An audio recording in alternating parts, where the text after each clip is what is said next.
Extended po hanggang bukas ng alas 10 ng umaga ang pahalik sa replika ng Poong Jesus Nazareno sa Quirino Grandstand. Sa Misa Mayor bago ang traslasyon, ipinunto ang kahalagahan ng pagkukusang bumaba bilang simbolo ng pagmamahal. Balita hatid ni James Agustin.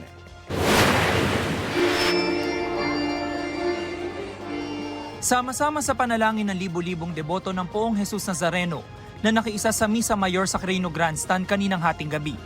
Pinangunahan ng banal na misa ni Bishop Rufino Sescon Jr. ng Diocese ng Balanga, Bataan. Humalili siya kay Manila Archbishop Jose Cardinal Advincula na kasalukuyang nasa Roma.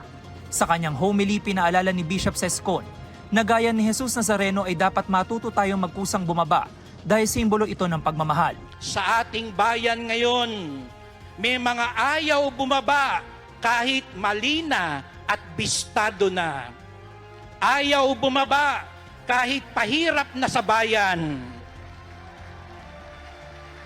Ayaw bumaba kahit nagdurusa na ang mga mahihirap.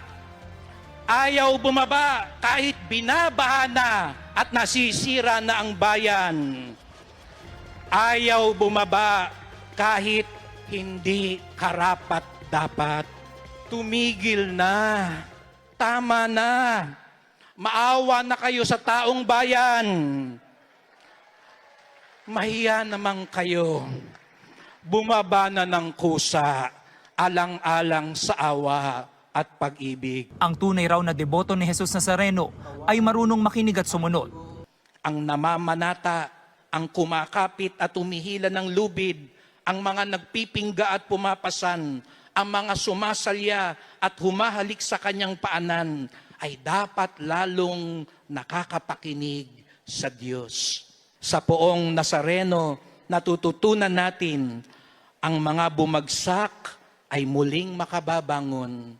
Ang mga nagkamali ay maaaring maitama. Ang mga nawawala ay maaaring mahanap muli. Kabilang sa mga nakiisa sina Krisha at Derry kasama ang 4 na taong gulang nilang anak na si EA. Galing silang Caloocan at nag-leave sa trabaho para makadalo sa traslasyon. Every year namin itong ginagawa. Mas napapanatag yung pagsasama naming mag-asawa. Mas lalong tumatatag yung namin, pagsasama. Since naging kami, 6 years na din kahong nagde-devotion din. Si Derek susubukan daw ulit na makahawak sa lubid na humahatak sa andas. Bahagi na raw ito ng kanyang panata. Importante sa akin na paghawak sa lubid dahil dito natutupad ko yung mga hiling ko sa Poong Jesus Nazareno. 4 na dekada ng deboto ang PWD na si Miriam. Lalo raw lumalim ang kanyang pananampalataya kay Jesus Nazareno nang maputulan siya ng kamay matapos maaksidente noong 2024. Nung nadisgrasya po ako, ay pinalangin ko pa na bigyan pa ako ng isang buhay. Ito nga po, nabuhay po ako ng ganito. Kaya po, malakas talaga ang pananalig ko sa Diyos, lalo sa Poong Nazareno, na nabuhay, binigyan ako ng pangalawang buhay.